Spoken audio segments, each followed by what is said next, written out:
It was a big trunk that I'd always seen. So my dad came over to spend some time with me. And I said, "Can we go through the trunk?" And he said, "Sure." So we went upstairs and we opened the trunk, and all of the bank books and receipts fell out. And I burst out crying when I read them. And when he showed me the bank books of all the money he saved to go to school, and my grandfather's bank books, the pennies, the nickels and dimes, that added up to $1,000 here, or $2,000 there. I couldn't take it.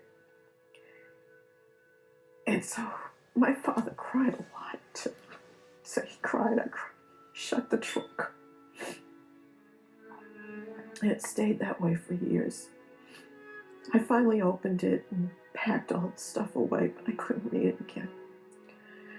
When I read Larry Ty's book, and I read how they had to stand up for 24 hours a day,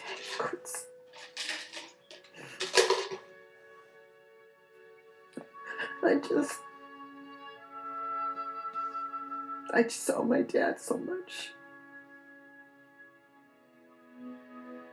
They would just put a little thin mattress over those tables and push them together, and that's where they slept, in the dining car.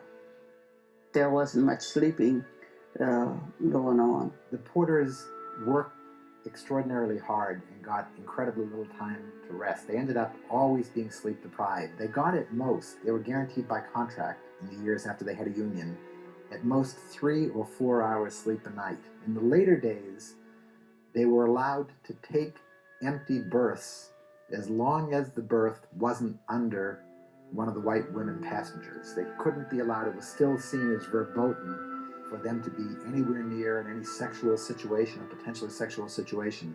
And so they at times were deprived of the chance to sleep in an empty bed because there was a white woman nearby. They were regarded as the consummate invisible man.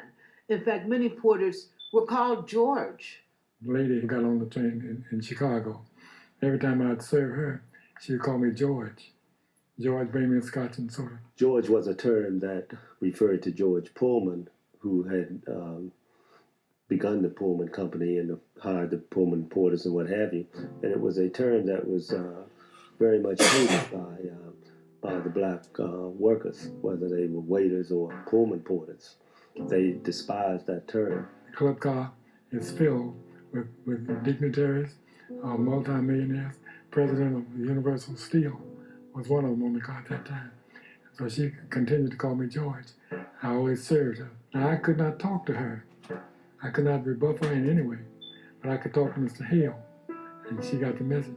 I said, "Mr. Hale, my name is not George, but even though we live in America, the best country in the world, where liberal education is available to everybody, yet there are still so many people who are so endowed with such dire traits of morbid scrupulosity that they allow ignorance to supersede intelligence." She got the message, paid her bill, and got out. And the whole club car went up in uproar, congratulating me for the delicate way I answered her question. My father said, if you